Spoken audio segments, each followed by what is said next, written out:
change the bioavailability of the minerals. In general, there are 4 factors involved in mineral bioavailability. First is the type of food that contains the minerals. Typically, animal sources have better bioavailability of minerals than plant sources.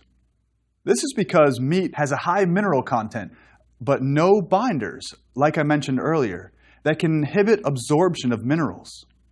But plants, on the other hand, have a relatively high concentration of binders, making it more difficult to absorb the nutrients within.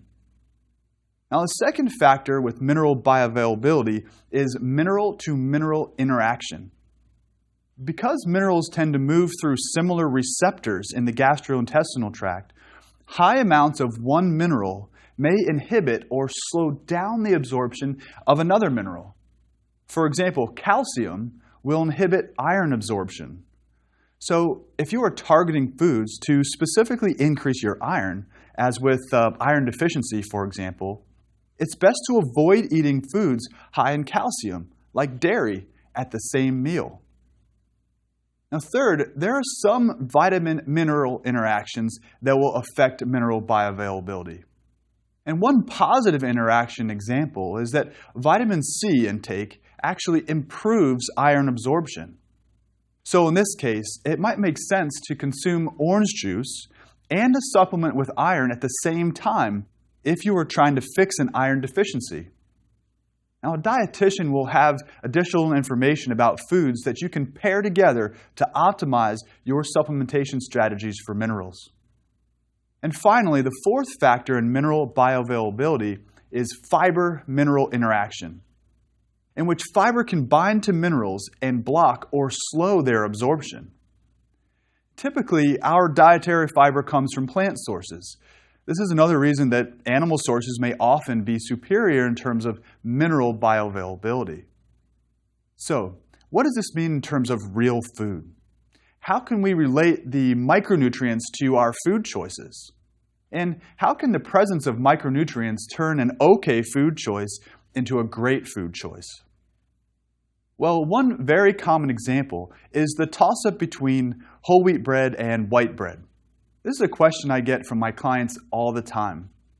The argument for whole wheat bread is loosely termed the whole grain advantage. And the basis for this argument comes from whole wheat bread's micronutrient content. For example, when comparing the vitamin E, vitamin B6, potassium, magnesium, and fiber content of whole wheat versus white bread, there is undeniably a higher amount of these vitamins and minerals in whole wheat. Therefore, all else being equal, that is the total calorie content, the carbohydrate content, etc., of a food.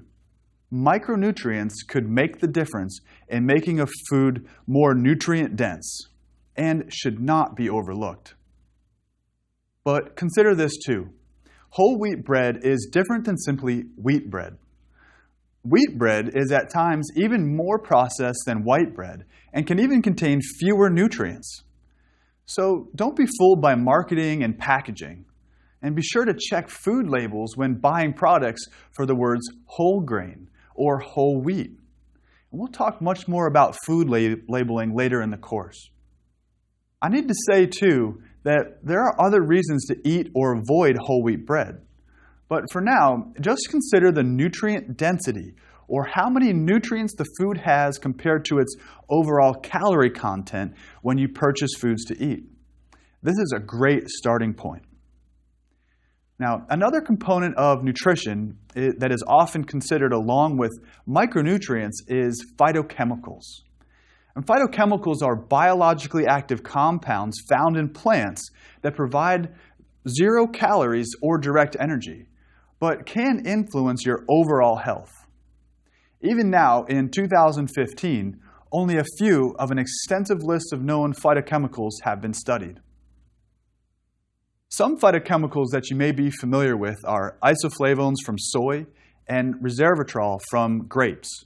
If you haven't heard of resveratrol from grapes, you have probably heard about it found in red wine. But keep in mind that it's not yet known for sure which method, grapes or wine, is better for your resveratrol content or your health. And phytochemicals have numerous roles, but are most often linked to disease prevention. They can function as antioxidants that reduce damage caused by reactive oxygen species. They can have hormone-like actions, and they can even be considered metabolic boosters. I hope you're getting the point that our food is very powerful. It has a big influence on almost every function of our bodies. Now, most experts will recommend getting most of your micronutrients from food sources instead of dietary supplements.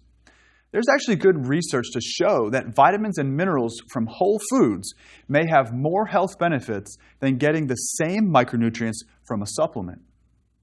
And although the reason why is not entirely understood, it is thought that the different types of nutrients in whole foods may interact in a synergistic manner that results in a greater absorption of the combined micronutrients than from those micronutrients if they were taken as a supplement or as a multivitamin. Also, there seem to be nutrients that just can't be reproduced in dietary supplements. Now, some research also shows that single nutrient supplements can have adverse effects, like a higher risk of toxicity or possibly just a nutrient-nutrient interaction that may unfavorably impact nutrient absorption, even though intentions were good. So a diet that includes all of the macronutrients from whole foods is most likely to be the best option and the best place to start in order to get your best micronutrient content out of your food. In addition, you'll likely get other active compounds like phytonutrients by eating a diet consisting mostly of whole foods. The trouble is, a lot of people don't eat enough variety of nutrient-dense whole foods in their day-to-day eating. So instead, whole foods get replaced by heavily processed foods for a majority of meals and snacks. Over time, nutrient deficiencies can come about by relying solely or mostly on these processed and easily accessed foods. Some even call these frankenfoods because of how much they have been processed. Now, don't get me wrong, many processed foods are appealing and convenient, but it is probably a good idea to limit them as much as we can.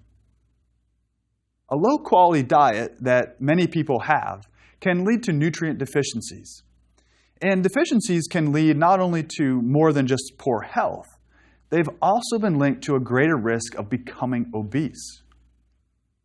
Recently, it was reported that in the U.S., more than 40% of people are vitamin A, C, D, E, and calcium or magnesium deficient, and greater than 90% don't get enough choline, fiber, or potassium. Now, the EAR, or Estimated Average Requirement, which is the amount needed to meet the needs of 50% of the population for vitamin A, D, E, calcium, and magnesium compared to normal weight adults. Now, obese adults also had significantly lower intake of both fiber and potassium, which are linked to your metabolism and your heart health. Even scarier is that over 90% of people, both normal weight and obese, were deficient in fiber, potassium, and choline. Now, with fiber alone, it is thought that for every 10 grams you eat, you can reduce your overall risk of mortality by up to 34%. And because the nutrients that are low in the U.S. on average are commonly found in foods like fruits, vegetables, whole grains, and dairy, this study may mean that many Americans, and particularly obese Americans, are not eating enough of these foods. In addition, if you throw these deficiency issues on top of hard exercise training, which can also lead to a greater need for certain nutrients, you can easily see how people could be at a huge risk for deficiency. So, even with the gold standard option of eating a diet of more nutritious, colorful, and varied whole food sources, we need to be realistic. Given the prevalence of these vitamin and mineral deficiencies, the question becomes, should I take a vitamin or mineral supplement? Well, like most good questions in nutrition and sports nutrition, the answer is, it depends.